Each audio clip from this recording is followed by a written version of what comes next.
Hi, everybody. It's Leslie with the New Mexico Small Business Development Center.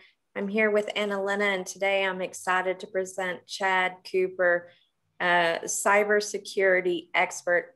I also call him a guru because I think that's what he is with this topic. This week, we are going to have course 2 in the SBDC training series. This is going to be Human Factors of Cybersecurity. Today is class 1, user behavior. So I'm going to turn it over to Chad to teach us all about this topic today. Thank you, Leslie. Again, I appreciate the guru term. That is fantastic. So welcome everyone to our second course. This week we'll be focusing on the human factors of cybersecurity. As Leslie mentioned, this is class number 1 on user behavior. I'm Chad Cooper with Tillman Cyber Services, and look forward to getting through this session with you today. Briefly, we will cover our quick company overview and series overview. We will take a quick recap of last Friday's session on information security. Then we will jump into the user issues around social engineering and phishing. And we will wrap up with some phishing statistics specifically around COVID-19. So brief overview on who we are. As always, we're a full service cybersecurity firm focusing on all areas of cybersecurity and in particular training. Excuse me, still fighting the allergies. So where are we in this series? We are, again, into course number 2 on the human factors. Today's session will cover user behavior. And next, on Friday, we will wrap up the human factors component when we take a look at backup strategies, looking at ways to make sure that you can recover your data as quickly as possible. Next week, we'll wrap up the series looking at cybersecurity and organizational management. And a quick overview on training, again, and why we train. It is absolutely critical to raise awareness around cybersecurity inside of our industries, inside of our organizations. To help make sure that everyone is prepared and as up to date as is possible. And we always want to reiterate that no program leads to 100% success, but the more training we do, the better off we'll be in terms of being able to recover from any potential risks, either attacks or accidental or environmental. So with that, let's go ahead and review our last session on information security. And that's going back to our last session. And to take a look at information security as a refresher, remember that information security is the protection of information and systems from unauthorized access, use, disclosure, disruption, modification, or destruction in order to provide confidentiality, integrity, and availability. And again, remember, when we talk about information security, we're not just talking about our digital assets, our cybersecurity. We're also talking about all of the information that we need to keep private. That could be printed info as well as digital info. Taking a look at the information security model, remember that cybersecurity is a component of that larger information security plan, and lacking any one of these components does diminish the effectiveness of the others. So with that, we'll go ahead and do a quick recap, a quick quiz to review how much we remember from our last session. And the first question is asking, Maersk Shipping Systems experienced a significant interruption after getting hit with the NotPetya software. Their resuming of normal business operations was aided with this part of the information security model: disaster recovery, physical security, crossing fingers, or taking a vacation. And we've got answers coming in there. And that answer is disaster recovery. Disaster recovery, having a plan in place, enables you to more quickly get your business back up and running following a cyber incident or any environmental type incident for that matter. Our next question. Before hiring Josh, a background check revealed he spent time in prison for credit card fraud. This check is what part of the information security model?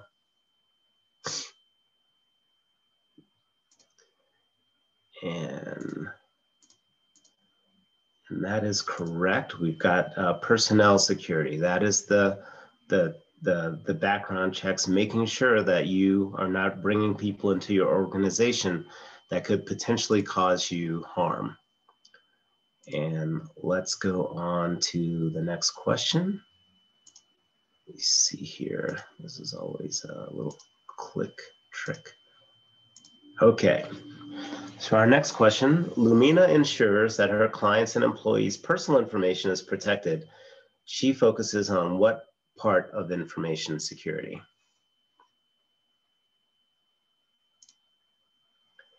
And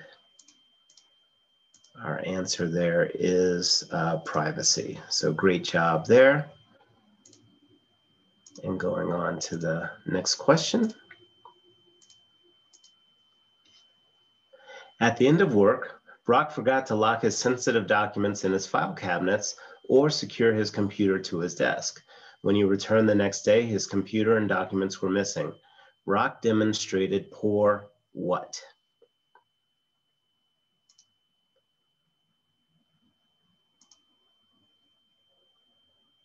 Give you another second to answer that one.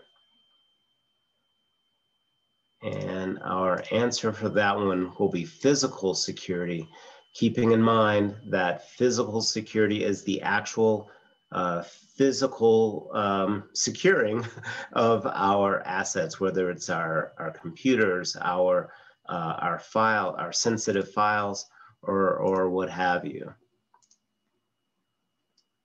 And our last question. Mia wrote her company's blank security plan, which set clear guidelines on what was allowed and clearly defined the responsibilities, authorizations, and disciplinary actions in case of breaches. And we do have an answer in there. And that is correct. It's the operational security plan. So great job. Okay. So with that, let's go ahead and jump into the first part when we talk about user behavior. User behavior and user mistakes usually center primarily around social engineering. And social engineering is defined as the use of human interaction, social skills, and manipulation by an attacker to obtain or compromise information about an organization or its computer systems. So it's, again, that outside actor, that bad actor trying to trick you or get you into clicking on something that you really shouldn't be clicking on.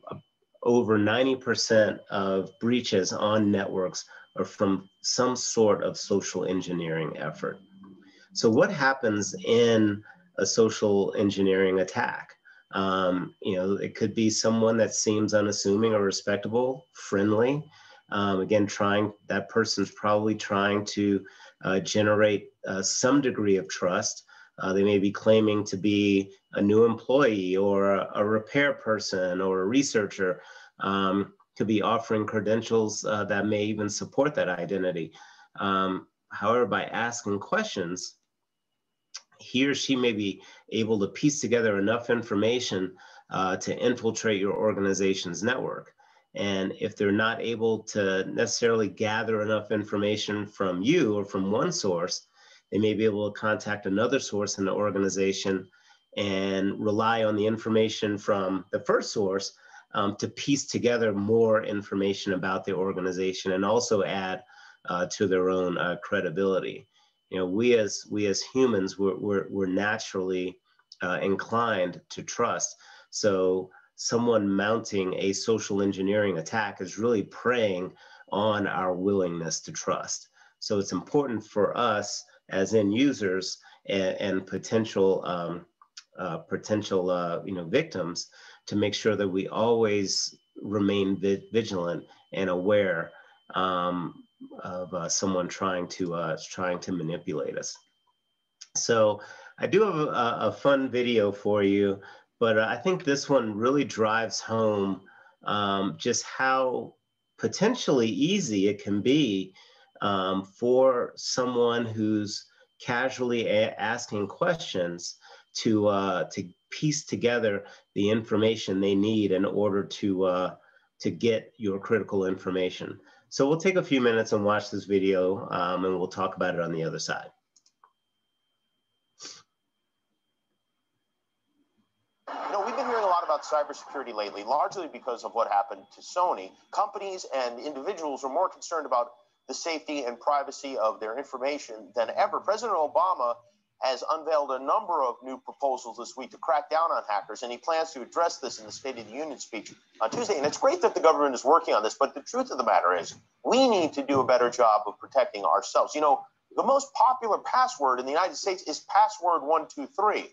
And as long as that's the case, we're vulnerable. So today we sent a camera out on the Hollywood Boulevard to help people by asking them to tell us their password. And this is how that went. We're talking about cybersecurity today and how safe people's passwords are. What is one of your online passwords currently? It is my dog's name and the year I graduated from high school. Oh, what kind of dog do you have? I have a Chihuahua Papillon. And what's its name? Jameson. Jameson. And where'd you go to school? I went to school back in Greensburg, Pennsylvania. What school? Hempfield Area Senior High School. Oh, when did you graduate? In 2009. Oh, great. It's like my cat's name and then just like a random number. Okay. Has you had this cat for a while? Yeah, she's my childhood pet. Aw. And what's her name? Her name is Jolie. Jolie. So like a password of yours would be Jolie and then a number. Yeah. Like number 1? Like my birthday. Oh, when is your birthday? June 12th. Oh, nice. And what year were you born? 95. Oh, great. So Jolie, 6, 12, 95. Yes. Got it. So you mean to give my password right now? No, I cannot do that. But we all want to know what it is so we can tell you if it's strong or not. Oh, my goodness. Let me think. Okay, one is Tel Aviv. Yeah. 468, and then Israel. It's only 3, but it's, you know, it's for me it's strong enough. Ireland 1 2 3 4. Gemma 1 2 3. Spelled Gemma. Well, most of them are Italian. Oh, beautiful. Yeah. Like So like what's a good Italian password? my grandma's name. What's your grandma's name? Maria. Maria. So Maria is your password? Oh yeah, now you know my password. Oh yeah. Yeah. Well, the important thing is they learned So yeah, like Jimmy's saying, the important thing is that they learned a critical lesson. But you know, as we tend to see these videos sometimes and think that those folks are silly or you know that doesn't necessarily represent us, and it may not. But the thing to be aware of is that it could represent the people working inside of your organization. It could represent you know, a family member of that person. You know, if anything, we just have to remember that it can be easier than we think for people to get at our personal information if we're not paying attention. A great salesperson will not outwardly try to sell you, but a great salesperson is skilled at creating trust by formulating questions to identify your values and your priorities and focusing on getting you to speak more. And the more they get you to speak, the more that they can then gather the information that they need. And the same is true for people wanting to do harm to you as well. So it's important to be vigilant and be aware of when someone is trying to manipulate you.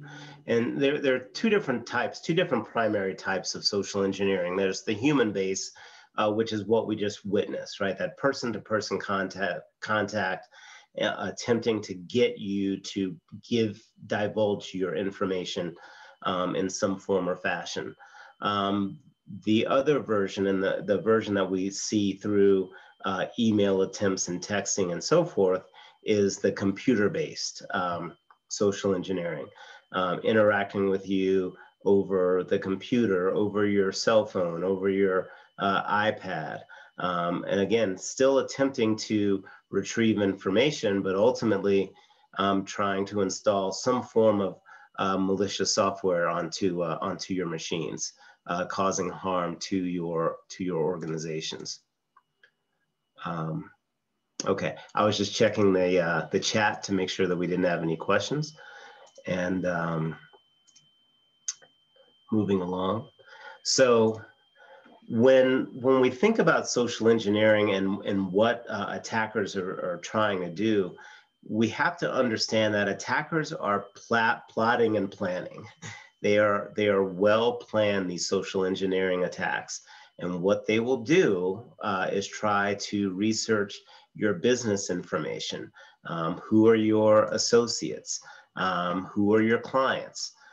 They will try to research your personal information, your background, your job duties, information about your family, your interests. For example, I'm a huge baseball fan. There's a pretty good chance that people who have researched me know that I love baseball, and as a result will try to get my attention by sending me content that centers around baseball and trying to influence me to take action, as opposed to forcing me to take action. It's important to understand that they're trying to guide you and walk you through where they want you to go, by playing on your emotions, getting you to take action. We tend to make decisions as people and as consumers emotionally. What's going to give me the most pleasure, right? It's said that people choose, when it comes to purchasing, people choose emotionally and validate rationally. So our first instinct and our first line of decision making really centers around what's going to give us the most pleasure. So as people who run organizations and business owners, it's important to be aware of that for our employees, so that the employees' emotions are driven by the betterment and the protection of the organization, which hopefully not only benefits the company, but also benefits them. So it's important that we drive home, the importance of protecting the organization. But as leaders, we also need to make sure that we have incentives in place to make sure that employees are compliant as well. So again, just to further hit on the point of making sure our employees are taken care of. Bad actors, hackers will find more success with organizations where the employees are underappreciated, overworked, or underpaid. If you recall from the first course, the Southwest Airlines commercial, where the employee was bored at her computer and received the email asking her if she was sick of her job, right? If she was tired at her job. And she was tired at her job, so she clicked on the link. So, the more that we can make sure that our employees are happy can also add to lessening the likelihood that that they'll click on something that they shouldn't. You know, so ways that you can protect yourself or protect your organization. Before you click on anything, make sure the people are who they say they are. If you see a link that doesn't seem that it's legitimate, make sure that the link is that it goes to where it's saying it's going to go to. One of the things you can do is hover your cursor over a link, and the actual link will show up at the bottom of your screen. So at the bottom of that window. So if you hover your cursor over a link, you want to make sure that the links match, right? Or that the link that shows up goes to a place that you know is trustworthy, or is a safe place to click. You only want to provide information to authorized individuals. If you're not sure if a person is who they say they are, call back, and don't call the number that they provided. Independently research, independently find out the number of the organization, and use that number to authorize who you're reaching out to. And then it seems obvious, but we always have to remind people, do not give out your password. I've personally had clients of mine offer me their password to make their life easier and have me do work for them. And obviously we say no, but it's important to understand that that is more common than you think. And it's also critical for your employees to make sure they're not giving out their passwords either. So as we transition from social engineering into phishing, which is the most common form of social engineering, well, I went to college in Vermont, so I got we were always big fish fans, but it's not this fish. It's phishing, which is a form of social engineering using email or malicious websites to solicit personal information by posing as a trustworthy organization. For example, an attacker may send an email seemingly from a reputable credit card company or a financial institution requesting your account information.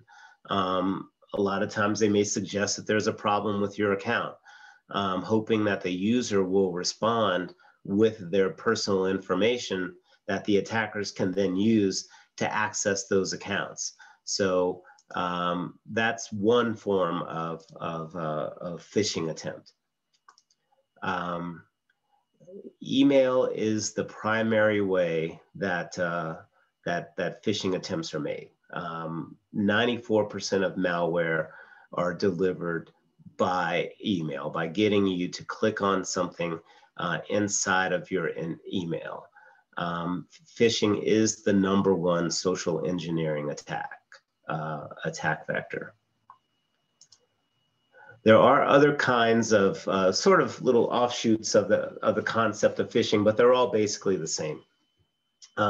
Vishing is a form of phishing using voice communication, again, and trying to encourage or entice a victim to, on a phone call, to divulge personal sensitive information over the phone.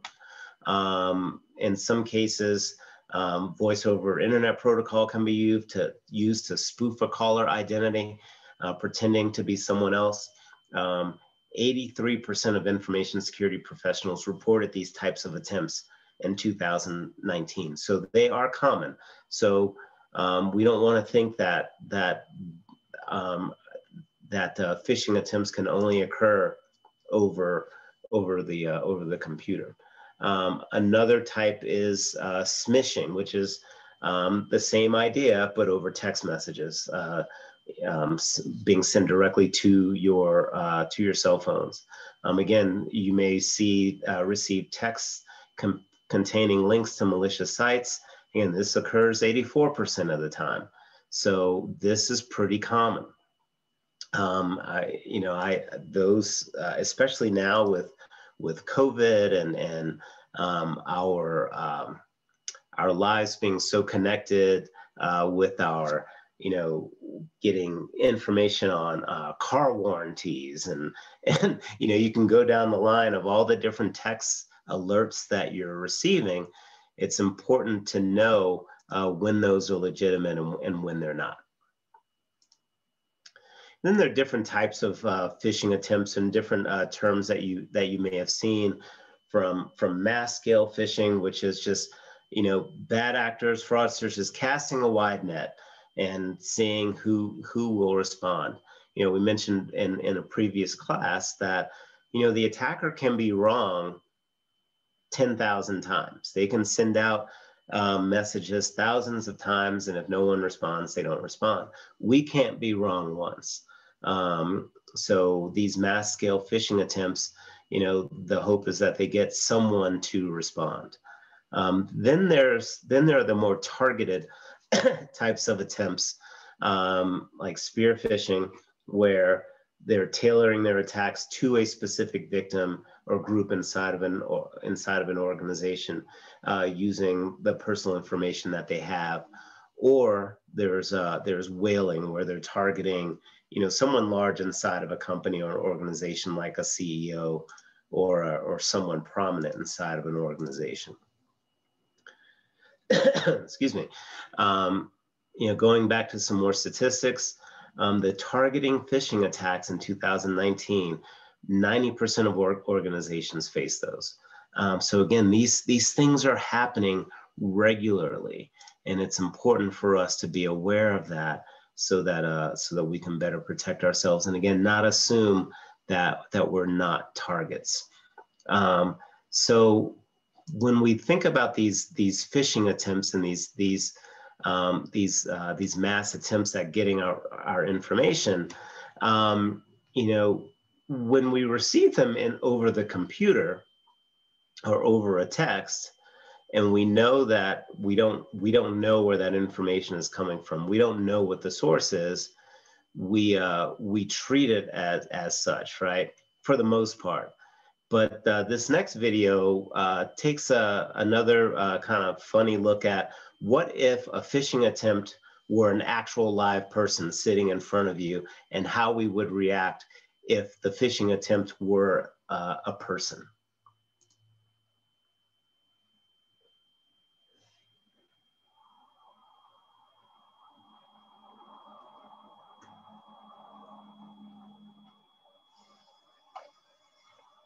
Hi there. Hi.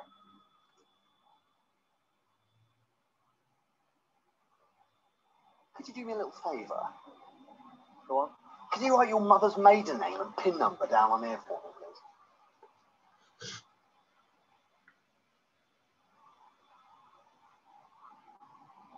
Hello, mate. Hi. It's me, your good friend Dave. I was just wondering. I don't think I know Dave. Sorry. Hello, mate. It's me, your good friend Steve. I was just wondering if you'd be able to help me out. Hello, mate. It's me, your good friend Edward. Eric. Ernie. Frederick. Fred. Jean-Paul. Jean-Pierre. Edouard. Jean-Henry. Henry. Harry. Harold. Peter. Peregrine. Chardonnay. Jorge. Jade. Henry. Jorge. God, I haven't seen Jorge for years. Jorge. Hello, mate. It's me, your good friend Jorge. But you're not Jorge, so can you leave me alone?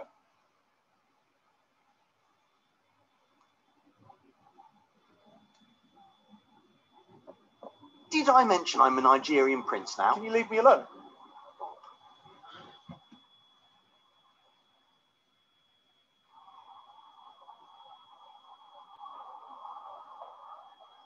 Hello, sir. I'm from your bank. I'm here to discuss something quite serious. If you'd like to input your bank account number, your sort code. And you're from my bank? Yes, sir. HSCB. I need your address, your sort code, your bank account number. HSCB? It's not my bank. Sorry, sir. I mean Lloyd's STD. Your bank account number here. Lloyd's STD? It's not a real bank.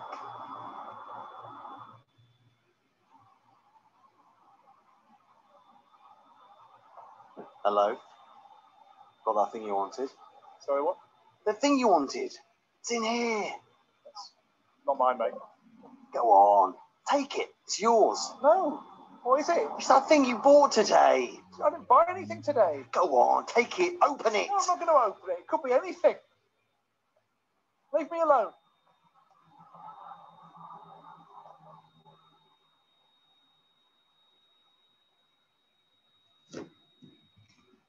Okay.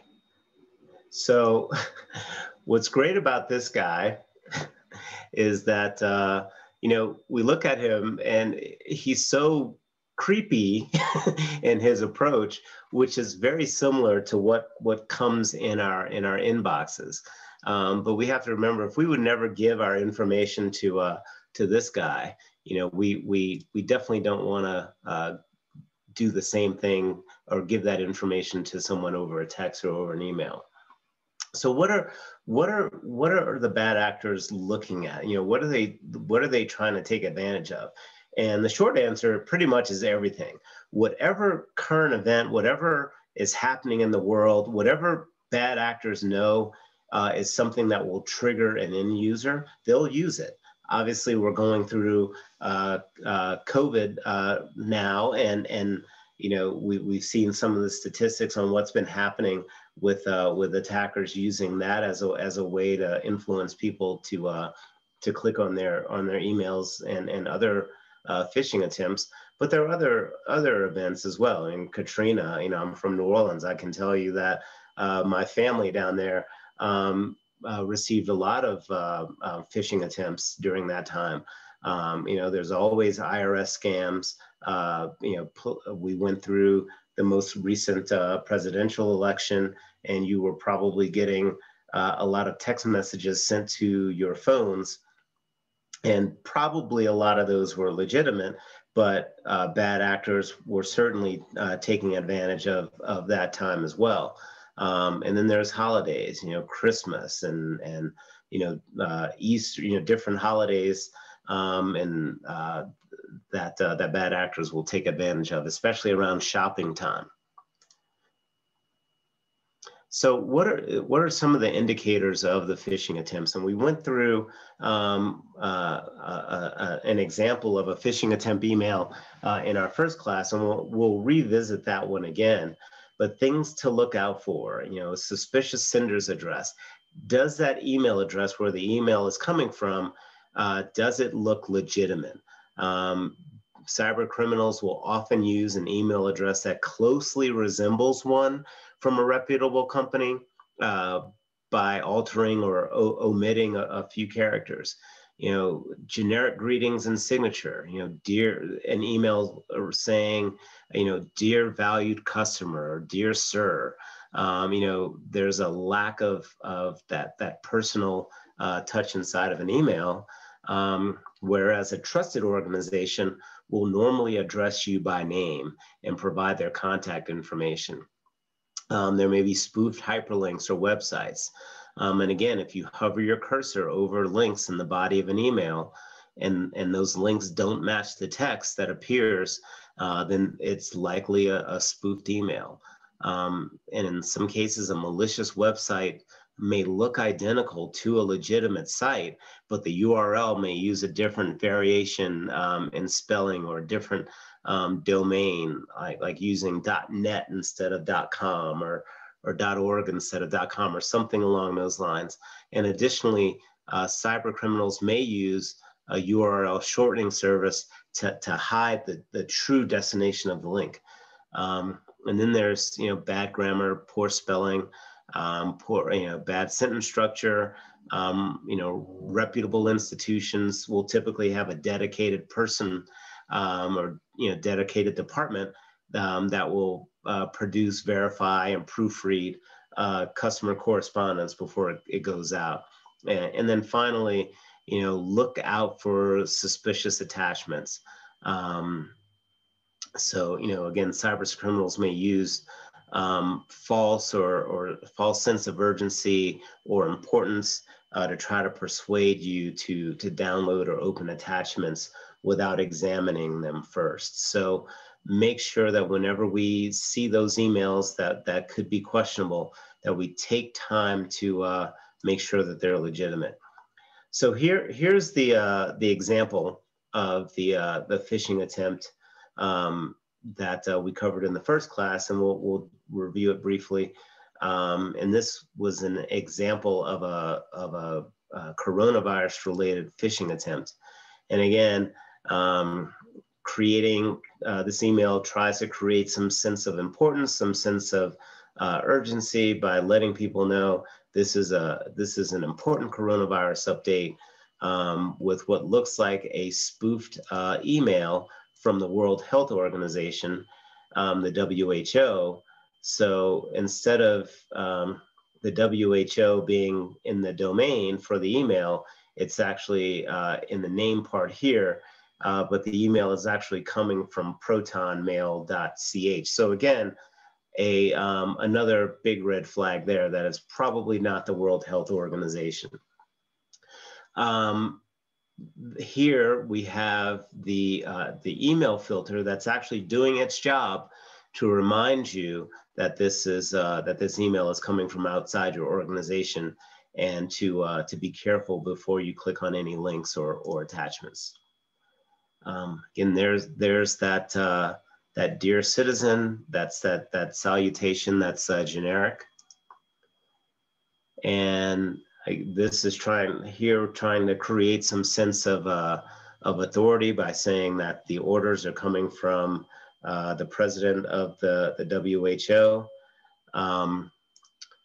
and then just language in here trying to generate some sense of urgency and trying to scare the person into clicking on the malicious links. And here's where we have our call to action. I am requesting you to download the attached safety document, etc. And here we're not only they're trying to generate the sense of urgency, telling us to sign this document in the next 15 hours. And again, generally, and most importantly, again, we don't want you clicking on any links from sources you don't know. Watch out for emails claiming to be from the CDC, et cetera, and just be aware of someone trying to trick you into clicking on something related to COVID. We know a lot more now than we did about COVID a year ago, especially with vaccines being available and so forth. It should be less likely that someone is able to trick us with information that we don't know. So again, do everything you can to avoid being a victim. Be suspicious of unsolicited calls, visits, or emails. Again, be certain before providing your personal information or providing information about your organization, including organizational structure, or networks. All that information that will help an attacker gain the upper hand to access your organization. Don't provide personal or financial information, and don't respond to email solicitations for this information. And that includes clicking on links sent in your emails. Don't send sensitive information over the internet before checking a website's security. Be careful and pay attention to URLs on different websites. Make sure to look for URLs that begin with HTTPS, because that S on there is an indicator that the site is secure. Other things to look for would be the padlock icon in the URL, and that's a sign that your information will be encrypted. So look for S in the HTTPS in the URL. Look for padlocks in that line as well. And those are some additional indicators that you're dealing with a safe place. Other ways to avoid being a victim, if you're unsure Like we said, if an email request is legitimate, try to verify it by contacting the company directly. Don't use the contact information provided on the website or connected to the request. Check independently to make sure you have the right number. Make sure that you're installing and maintaining your antivirus software, your firewalls, your email filters, and that will help to reduce some of this traffic. And also take advantage of any anti-phishing features that may be offered inside of your email client, as well as your web browser. And then if for whatever reason you are attacked, immediately report it to the appropriate people in your organization. That could be anyone from your IT professional in your office to your CEO, whoever that person is. That person should be identified as the person to report any attempts, not just after you've clicked on something, but even if you see an email that is suspicious, make sure to report those as well. Make sure you contact your financial institution, close any accounts that may have been compromised. Make sure you immediately change passwords you might have revealed. If you use the same password for multiple sites, make sure to change it for each account and try not to use that password in the future. And then look for signs of identity theft. Look out if you think that your password or your information may have been compromised, and also consider reporting to the police, FBI or FTC, if something has happened. Ed, we have a couple questions that come in, and do you want me to ask those to you now, or do you want to wait till the end? I am actually looking. I just saw that the questions were there, and I was just trying to simultaneously read the question and finish up this slide at the last. Okay. And also I have someone that has raised their hand. I'm going to lower their hand, but if they do want to ask a question, just raise your hand again. So. And two, if you do have a question, please type it into the Q&A, and we'll get to it. How can we tell if a pop-up on our device shows a need to remove item?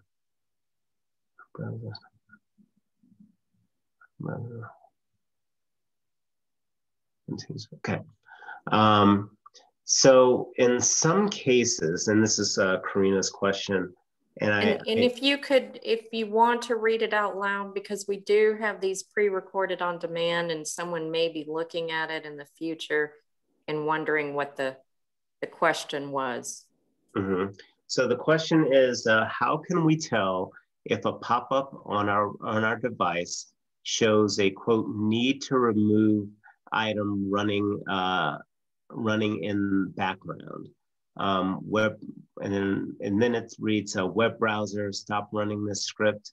A script on this page is causing your browser to run slow. If it continues to run, your browser may become unresponsive. So we will occasionally get those. Those types of pop-ups will generally be generated by the machine, internal to the computer. And if that's the case, it's generally going to be safe to follow those directions.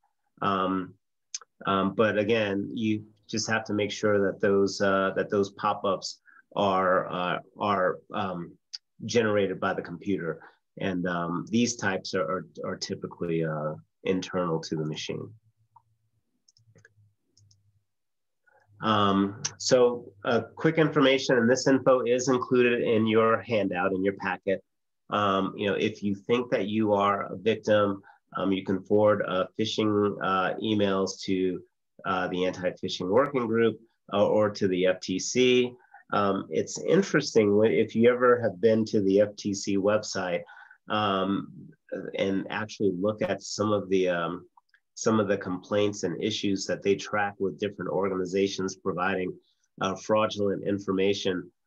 It's interesting just the types of fraudulent acts that are actually happening out there. It's scary, but at the same time can be kind of entertaining to see what people are actually trying. I think one of the most outrageous ones that I saw on their site was music therapy as a way to cure COVID. So, anyway, at any rate, that is definitely a place that you can go and report these issues to. Let me see if there are any other questions. Okay. So let's see here. So with that, let's go ahead and take a look at some of our COVID stats as they relate to phishing and what's been happening.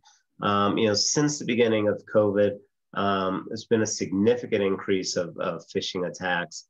Again, people trying to prey on coronavirus fears, sending out fake links, social media posts, phony promotions, requests to donate to victims, and so forth. And when we look at some of these actual numbers, and I updated these numbers as of the end of March, but there have been 423,404 COVID-related crime reports, according to the FTC, as of March 31st. Over half of those center around fraud. And so it's important to know, and this is nationwide, when we look at what the actual losses have been, going back to January of 2020 to basically now, as of March 31st, we've seen over $388 billion of total COVID-related losses due to fraud. And they're not huge cases. The median fraud loss per case is approximately $333. So when you think of the volume of cases, it's death by 1,000 cuts, right? It's just this constant barrage of attempts to attack everyday people. It's significant. When we look at New Mexico and we break down what's been happening specifically here, there have been 1,807 COVID-related scam reports. Again, going back from January to March, with the majority of those being fraud attempts. And in New Mexico, as of March 31st, we've suffered over $1.7 million of fraud-related losses due to COVID. So again, it's a significant number. And when we break out where those areas, those fraudulent activities are happening, what the FTC is reporting is that the majority of those losses center around online shopping. They also center around travel and vacations. And now when you look at travel and vacations, what that's really relating to is COVID-related reports, primarily around travel refunds or cancellations. So fraudulently attempting to trick people into providing their information by telling them that their vacations have been canceled in some way. So these activities are happening and still continuing. And every month these numbers are updating and increasing. So it's important to make sure that we're aware of these things. So again, some ways to avoid some of these scams. Again, ignore offers from vaccinations or home test kits. You know, obviously we know where to go at this point to get that info, whether it's the Department of Health website, for the New Mexico Department of Health website to get our information. You know, ignore the information that's being sent to you. You know, look out for phishing emails and text messages as always, and you know, just do your research. The more research that you're able to do, the more information that you're able to get, the better you will be able to protect yourself. I am, bear with me just for a second. I am pulling up a link here that I'm going to share in the chat. And this link is the link to that Federal Trade Commission site. And if you want to go and visit that site and get the updated information on those statistics, that's the link that you'll follow. And you can also get that information, that updated statistical information, not just from New Mexico, but any state in the country. So it's a pretty useful website. Okay, so we are nearing the end. We'll go ahead and get our final polls of the day set up for our last quiz. So let's go ahead and get our first question launched here. Okay, so our first question is asking the percentage of organizations that faced targeted phishing attacks in 2019. We covered that statistic a little bit earlier.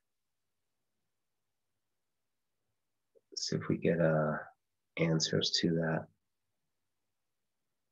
And we'll go ahead and post the answer here. And that is 90%. 90% of organizations faced targeted phishing attacks in 2019. Our second question, oops, get that one pulled up and we'll get it launched. This text message is an example of what type of social engineering attempt? Vishing, smishing, phishing, or wishing?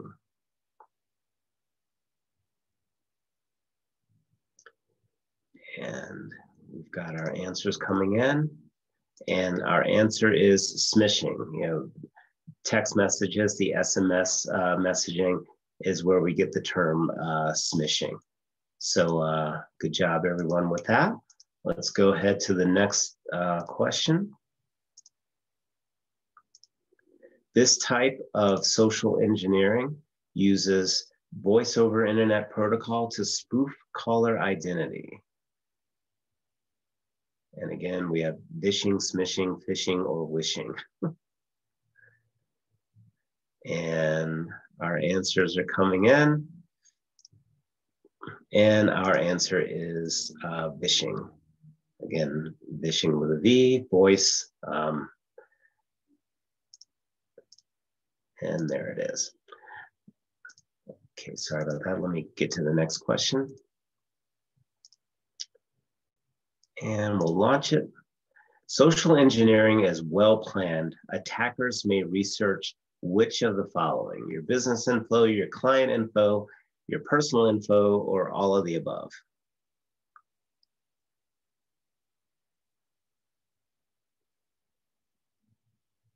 And our answer here, excuse me, is all of the above.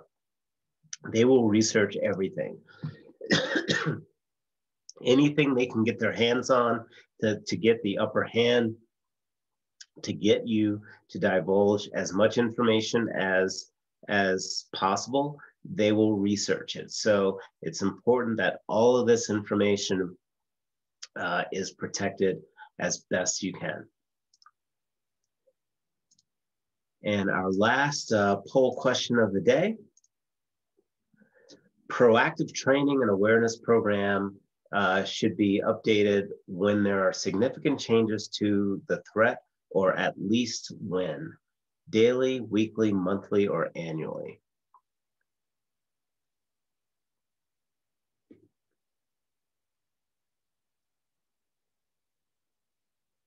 And we've got our answers coming in. And our answer is annually. And it's important because that's sort of a tricky answer in that threats update more than likely more frequently than annually. If you recall from our first course, we could be victimized by a threat that may have existed for 10 minutes. So, but generally, by saying that your training and awareness program is updated annually, what that's really indicating is that there is some sort of commitment to providing ongoing training and awareness inside of an organization. And certainly whenever you bring on a new employee, or that person should receive the training as quickly as possible. So again, it's important to make sure that it is part of the culture that covering these issues is ingrained inside of your organization. So at least it's on the radar to do annually, but more than likely, there will be updates and amendments based on whatever particular threats are out there. So, to summarize our course today, we want you to be wary of unsolicited attachments, even from people you know. Just because an email looks like it came from someone doesn't necessarily mean that it did. Like we mentioned, many viruses or bad actors can spoof the return address, making it look like the message came from someone that you trust. But just be aware of things that are fishy and trust your instincts.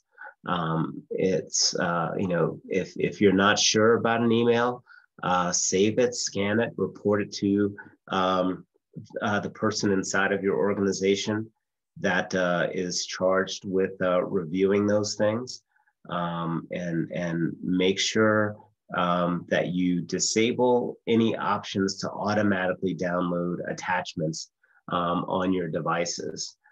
You should be able to do that inside of your email client or on your machine.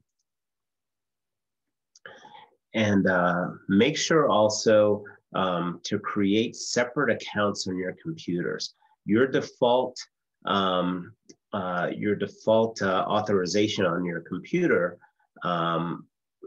if you're operating off of the default as the primary authorized person, what that means is the computer's going to assume if you're on a website and there's an option to download something, the computer's going to assume that you're authorized to download, and it will automatically do it.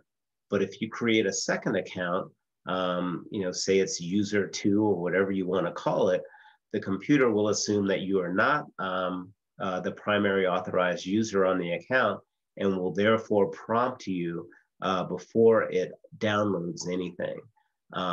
So when possible, create a separate account that you use as your primary account, so that the machine does prompt you to download anything. Make sure you keep your software up to date. We'll be covering that in a lot of detail in our next 2 sessions. And again, we said this earlier, do not use the same password across accounts. And we all probably do it. Because we probably have a lot of accounts and to have a different password for each one can be difficult. But do your best to not reuse the same passwords across different accounts. We want to be efficient, but sometimes what we don't want to be is lazy. But we do want to be efficient, but you try to protect your passwords and use different ones across accounts as much as you can.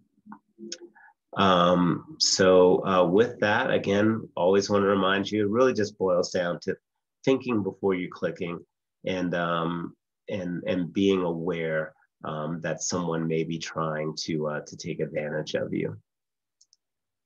So that concludes today's session.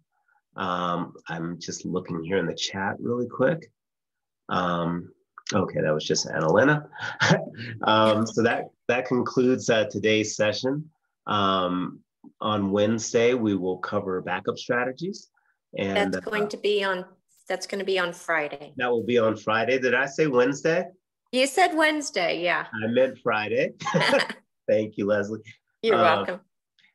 So Friday we will cover backup strategies and different ways again that we're able to recover our data as quickly as possible. So with that, again, I want to thank everyone for joining us today, and we look forward to seeing you on Friday.